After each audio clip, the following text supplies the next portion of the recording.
आप सब मीडिया के जो हजरात दोस्त आए हुए हैं, उनको बुलाने का मकसद ये है कि जो इस टाइम हमारी इंडस्ट्री जो है मटन डीलर्स जम्मू कश्मीर में जिस बहरान और जिन मुश्किलात का सामना कर रहे हैं पिछले 6 महीने से, इससे पहले भी हम आपको रूबरू हुए थे और उस बारे में हमने आप लोगों को भी आगाह किया था और सरकार तक भी बात पहुँचाई थी। लेकिन पिछले 5-6 महीने से हम सिर्फ बातें कर रहे हैं और सरकार की तरफ से आश्वासन के बावजूद भी कोई हमने इकदाम नहीं उठाया गया आज तक।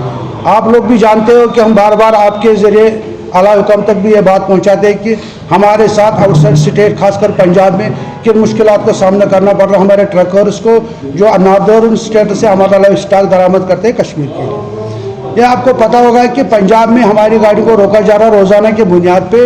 एक तो उनके साथ ज़बरदस्ती की जाती है और दूसरा उनके साथ हर ट्रक 10,000 से लेकर 15,000 रुपये वसूला किया जाता है। जबकि ये पूरी जो सिचुएशन है हमने अपनी सरकार के नोटिस में लाया हुआ है और इस बारे में हम निचले से लेकर ऊपर तक चीफ मिनिस्टर ऑफिस तक भी हमने राब्ते किए हुए मिले भी हैं। कंसर्न मिनिस्टर से मिले, कंसर्न जो एडवाइज़र साहब है उनसे मिले, डायरेक्टर साहब से मिले, जो कमिश्नर सेक्रेटरी साहब उनसे मिले। सब ने हमें यकीन दहानी करवाई थी कि ये हो जाएगा ठीक, लेकिन अभी तक नहीं हुआ है।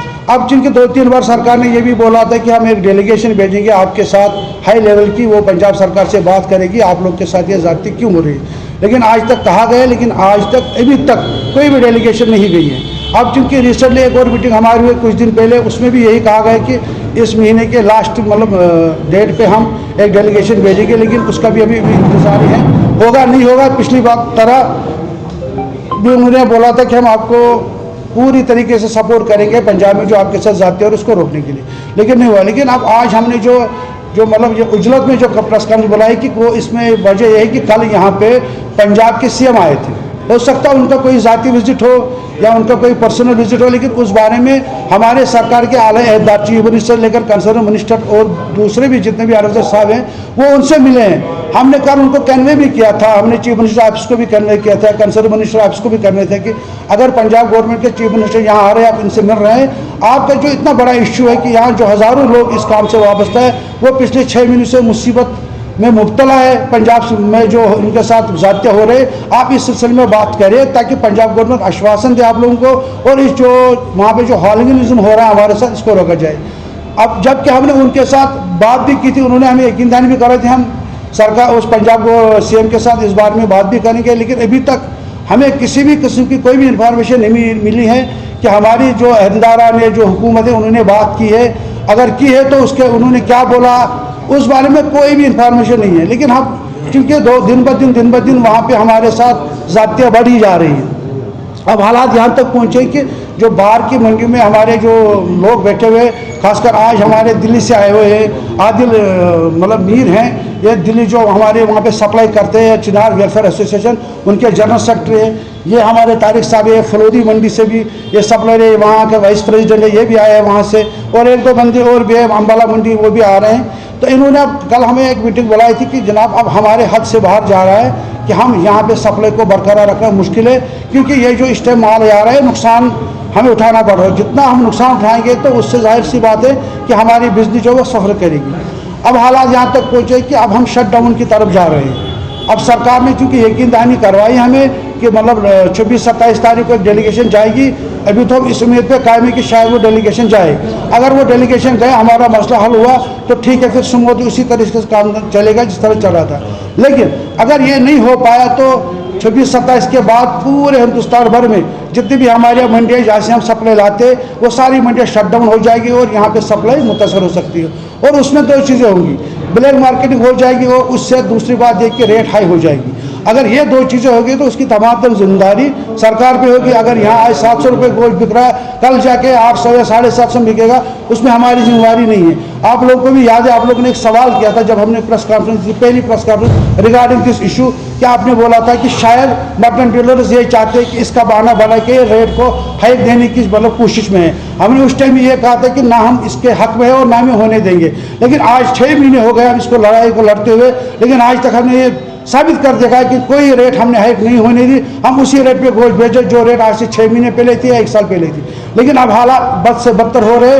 हो सकता है कि अगर सरकार कुछ दिनों में इस मसले को हल नहीं करेगी तो शायद ये रेट भी बढ़ेगी और यहाँ पे सप्लाई भी मुतासिर होगी। सर क्या ये बता सकते हैं जो लोग हैरेस कर रहे हैं ये कौन लोग हैं वहाँ पर? क्या देखिए, ये जो लोग हैं ये वहाँ पे एक कानून है कैटल फेयर एक्ट, उनको टेंडर दिया जाता है, टेंडर के नाम पे वो वहाँ से कॉन्ट्रैक्ट लेते हैं, उनको वहाँ के मंडियों से जो पंजाब भर में सेल हो रहे हैं विद इन द पंजाब जितना भी कैटल फेयर का सेल होगा उनको उन सेल पॉइंट पे जाके उनसे कैटल फेयर टैक्स वसूल करना है। हमारा उससे कोई वास्ता नहीं, हमारे गाड़ी नॉर्दर्न स्टेट से आ रही है, सिर्फ हम पंजाब में ट्रांजिट करते हैं और ट्रांजिट के नाम पे वो हमें गाड़ी को रोक लेते हैं, सीधा कहते हैं पैसे दे दोगे तो गाड़ी छोड़ देंगे, नहीं दे दोगे तो हम गाड़ी नहीं छोड़ देंगे। पुलिस से लेकर बिल्कुल बहुत से डिपार्टमेंट के लोग उनके साथ मिले हुए और हो सकता है कि इसमें ब्राइब वाइब का उनका आपस में कुछ मामला हो, उसके पास मतलब वो हम सुख से नहीं कह सकते, लेकिन हालात वाक़ से ये साबित होता है कि मिली भगत से हो रहा है। वहाँ के एडमिनिस्ट्रेशन भी मिली हुई है, वहाँ के अहदेदार भी मिले और वहाँ के ठेकेदार भी मिले हुए, क्योंकि उनके लिए सोने की मुर्गी है जो अंडे दे रहे रोजाना 5 से 10 लाख रुपये हमसे वसूल कर रहे हैं। देखिए, जहाँ तक आपका काम है और जहाँ अब तक आपकी एसोसिएशन है, तो कोई कंसर्न पर्सन जो रिप्रेजेंट करे, जैसे आपने पंजाब सीएम की बात की है, तो आपने अपनी बात वहां तक पहुंचाई जबकि वो ऑलरेडी यहाँ है। क्या उन्होंने इस चीज को पंजाब में डिस्कस किया या स्पेशली उन स्टेट्स में डिस्कस किया जहां पर एक साइड से हम कह सकते हैं कि एक माफिया जो आप पर अटैक कर रहा है? पंजाब गवर्नमेंट हम वहाँ मिले भी उनके साथ, हम वहाँ के डायरेक्टर से भी मिले, वहाँ के जॉइंट डायरेक्टर से मिले, वहाँ के अपोजिशन लीडर से मिले, यहाँ तक कि पंजाब सीएम के जो हमारे वहाँ पे एडवाइजर थे उससे भी मिले। उन्होंने हमें उस टाइम 3 दिन का टाइम दिया था कि 3 दिन के अंदर अंदर आपकी जो मामले है वो हम हल कर देंगे। उसके बाद मैंने 4 बार पंजाब सीएम को मेल पे अपॉइंटमेंट के लिए भी लेटर भी डाले हैं और मैंने 3 बार उसको मेल पे मैंने कंप्लेंट भी किए।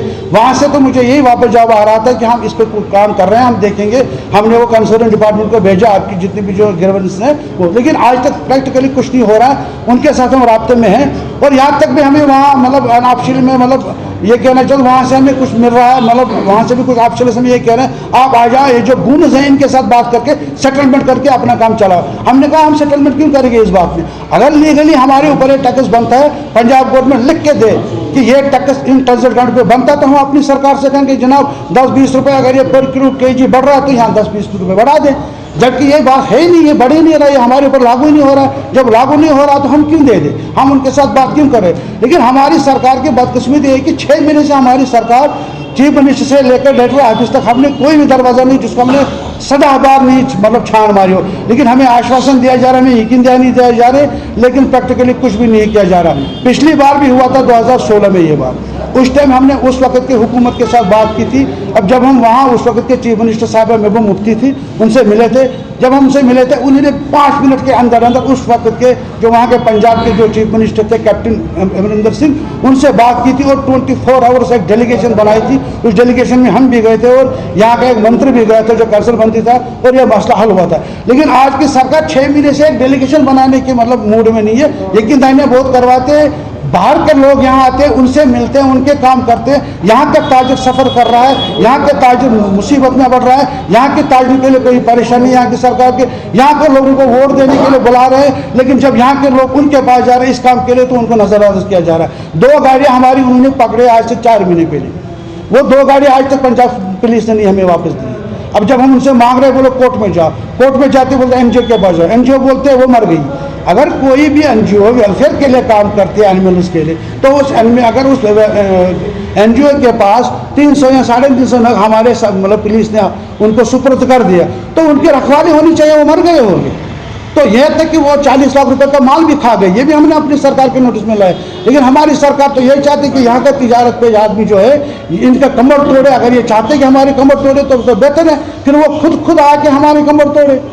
हम ना हम किसी मतलब सिक्किम में आ रहे हैं, ना कोई वेलफेयर स्कीम यहाँ पे गवर्नमेंट के पास हमारे लिए, ना यहाँ के दुकानदारों के लिए, ना यहाँ होलसेलर के लिए, ना यहाँ पे मतलब जो सप्लायर है, कोई गवर्नमेंट स्कीम नहीं है हमारे पास।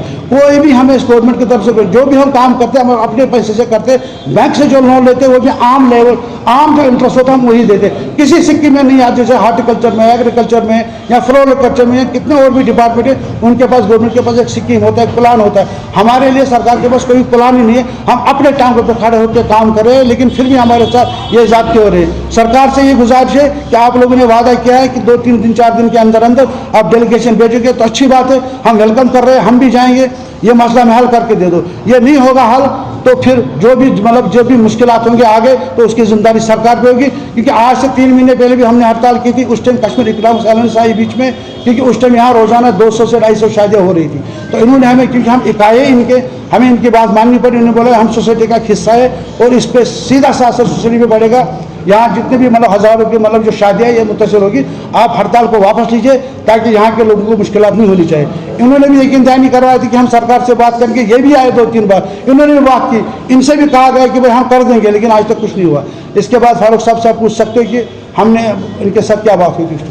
अच्छी तरीके से जो मुश्किलात मसाइल हैं कोटदार साहिबानों को कश्मीर के हवाले से, जो हमारे कसाब भाई है उनके हवाले से जितने भी मुश्किलात पिछले 1 साल से चल रहे हैं कश्मीर में, अभी तक वो हल होने का नाम नहीं ले रहा है कश्मीर में। ये सबसे बड़ा है मसला कश्मीर के हवाले से।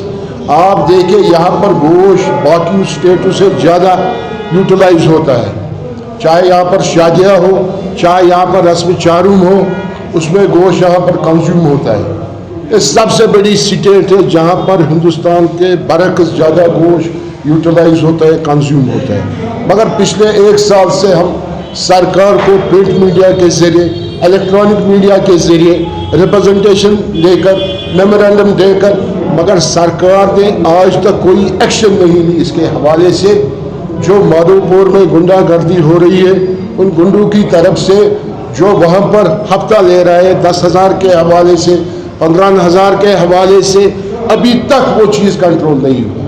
अगर पर मंथ उसकी कैलकुलेशन हो जाएगी, कम से कम वो टैक्स, इलीगल टैक्स जो रिकवर कर रहे हैं, कम से कम 1.5 करोड़ रुपये 1 महीने को बनता है वो इलीगल टैक्स।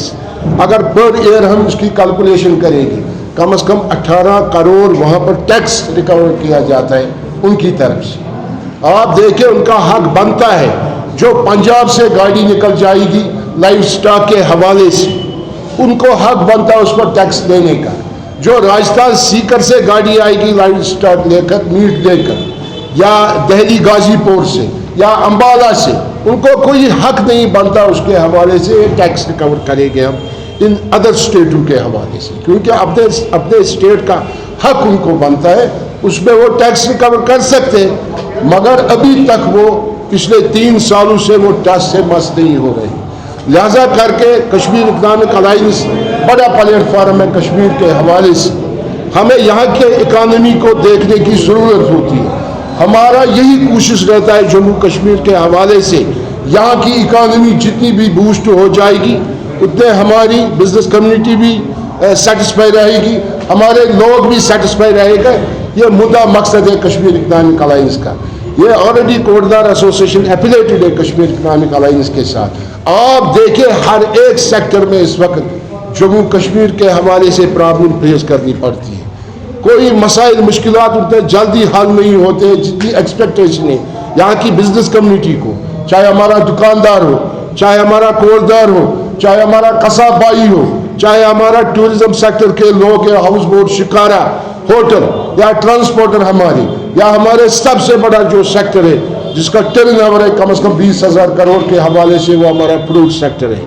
कोई मसला हल नहीं होता। अब इस मसले को हल करने की ज़रूरत है। अगर हमें इस रेट को कंट्रोल रखना है, क्योंकि मीट मैंने इससे पहले भी कहा यहाँ पर ज़्यादा कंज्यूम होता है, यहाँ पर ज़्यादा यूटिलाइज होता है। अगर हमें मीट के हवाले से मीट को कंट्रोल रखना है कश्मीर में, मेरे ख्याल से पंजाब गवर्नमेंट के साथ बातचीत करने की ज़रूरत है जम्मू कश्मीर स्टेट गवर्नमेंट को। ये डीसी के लेवल पे मसला हल नहीं हो जाएगा, या डिविजनल कमिश्नर लेवल पे मसला हल नहीं हो जाएगा। मेरे ख्याल से ऑनरेबल चीफ मिनिस्टर साहब को, स्टेट के चीफ मिनिस्टर साहब को इसमें इंटरफेयर करने की ज़रूरत है। वो चीफ मिनिस्टर पंजाब से उनको बात करने की ज़रूरत है। जितने भी हाई ऑप्शन है पंजाब में, उनके साथ बात करने की ज़रूरत है। मेरे ख्याल से तभी ये टैक्स वहाँ पर कंट्रोल होगा। अगर ये टैक्स कंट्रोल नहीं होगा, मेरे ख्याल से जो महराज साहब ने कहा 800 गोश्त बिकेगा, 750 गोश्त बिकेगा, 850 गोश्त बिकेगा, ये सबसे बड़ा बर्डन होगा यहाँ के लोगों पर। आप देखिए यहाँ पर एंगेजमेंट भी होती है विंटर में, उन पर भी बर्डन होगा। गरीब लोग हैं बहुत से, यहाँ पर मजाक की गरीबों की है। आप देखें महंगाई किस अरूज पर है इस वक्त कश्मीर के हवाले से, जितने भी एसेंशियल आइटम्स हैं किचन के हवाले से। आप देखें महंगाई ने यहाँ पर कमर तोड़ा लोगों का। अगर अब मीट पे भी महंगाई होगी, मेरे ख्याल से ये कश्मीरी लोग बर्दाश्त नहीं करेंगे। लिहाजा करके चीफ मिनिस्टर को आपके वसादत से हम अपील करना चाहते हैं, आप इसमें इंटरफेयर कीजिए। जो इसने हाई डेलीगेशन कही उसमें मिनिस्टर फूड एंड सप्लाई होना चाहिए, उसमें कमिश्नर फूड एंड सप्लाई होना चाहिए, उसमें चीफ मिनिस्टर साहब का एडवाइजर होना चाहिए। मेरे ख्याल से तभी ये मसला हल हो जाएगा। जो पिछले 1 साल से तातुल बना हुआ इसके हवाले से, ये तातुल तभी खत्म होगा जब स्टेट की हायर अथॉरिटीज इसमें इंटरफेयर करेगी। महराज साहब ने भी सही कहा, हमने इनको 6 महीने पहले, क्योंकि पीक सीजन था शादियों के हवाले से, हमने इसमें इंटरफेयर किया। हमने महराज साहब को कहा जितने भी कोटदार साहिबान है यहाँ पर, जितने भी रिटेल शॉप के हवाले से कसाब भाई है, हड़ताल पे आप नहीं जा सकते क्योंकि हमारे लोग सफ़र करें, क्योंकि पहले हम लोगों के रिप्रेजेंटेटिव, बाद में जो हमारी बिजनेस कम्युनिटी आती है, बाद में वो लोग हैं। पहले हमारी जो पीआरटी है कश्मीर इकनॉमिक अलायंस की, वो यहाँ के लोगों के साथ हमारे हमदर्दी है, हर एक सेक्टर के साथ हमदर्दी है। ये हमारी अपील है। 27 तारीख तक महराज साहब ने कहा, सरकार ने अश्योर किया हमें 27 तारीख को डेलीगेशन जानी चाहिए पंजाब गवर्नमेंट की तरफ से, पंजाब चीफ मिनिस्टर से वहाँ पर मीटिंग होनी चाहिए। ये हमारी एक्सपेक्टेशन है।